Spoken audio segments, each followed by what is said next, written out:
नमस्कार दोस्तों, स्वागत है आप सबका हमारे चैनल इंटरेस्टिंग फैक्ट्स में। जैसे कि आप सब जानते हैं, पुराने समय में इंसानों को एक जगह से दूसरी जगह जाने में कई दिनों, महीने या सालों का समय लग जाता था। उस समय किसी ने कल्पना भी नहीं की होगी कि भविष्य में इंसान लगभग 550 टन के धातु से बने जहाज में करीब 850 लोग एक साथ बैठ के 1 से 2 दिन में पूरी दुनिया के किसी भी कोने का सफर कर सकते हैं। यह कैसे मुमकिन हो पाता है, यह हम आज के वीडियो में विस्तार से जानेंगे। किसी भी जहाज के हवा में उड़ते समय उसमें 4 फोर्स लगते हैं: थ्रस्ट, ड्रैग, लिफ्ट और वेट। सबसे पहले बात करते हैं थ्रस्ट की।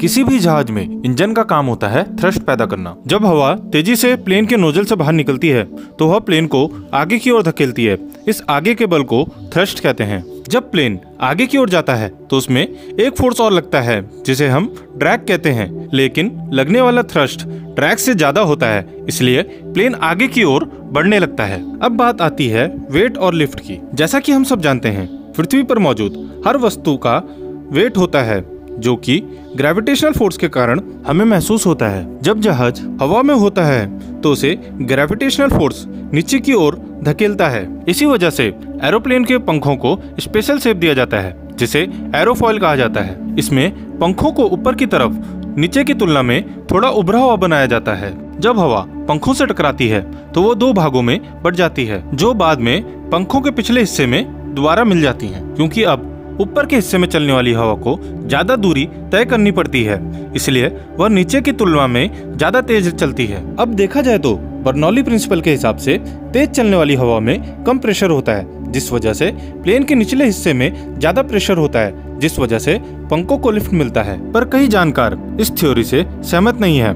इसके मुकाबले वह न्यूटन थ्योरी को ज्यादा प्रीफर करते हैं, जिसके अनुसार जब हम हवा की दिशा को पंखों के डिजाइन की वजह से नीचे की ओर डिफ्लेक्ट करते हैं तो वह उसमें इक्वल और अपोजिट रिएक्शन लगाता है, जिस वजह से प्लेन को लिफ्ट मिलने लगता है। अब बात करते हैं उड़ान के दौरान किसी भी जहाज को कैसे नेविगेट किया जाता है। तो आपको बता दें, किसी भी जहाज में उड़ान के दौरान अपनी दिशा बदलने के लिए 3 तरह के विंग अटैचमेंट का इस्तेमाल किया जाता है: एलेरॉन, एलिवेटर और रडर। अगर जहाज को नीचे की दिशा में नेविगेट करना हो तो एलिवेटर को नीचे की दिशा में मोड़ दिया जाता है, जिस वजह से प्लेन के पिछले हिस्से में हमें लिफ्ट मिलता है और प्लेन का मुंह नीचे की तरफ हो जाता है। इसी प्रकार अगर हमें प्लेन की दिशा बदलनी हो तो 2 एलेरॉन को हम विपरीत दिशा में घुमा देते हैं, जिस वजह से हमें दोनों तरफ अलग अलग लिफ्ट मिलता है और प्लेन अपनी दिशा बदल देता है। तो दोस्तों, इन्हीं प्रिंसिपल को फॉलो करके कोई भी जहाज टेक ऑफ और लैंडिंग करता है। तो आपको हमारा आज का वीडियो कैसा लगा,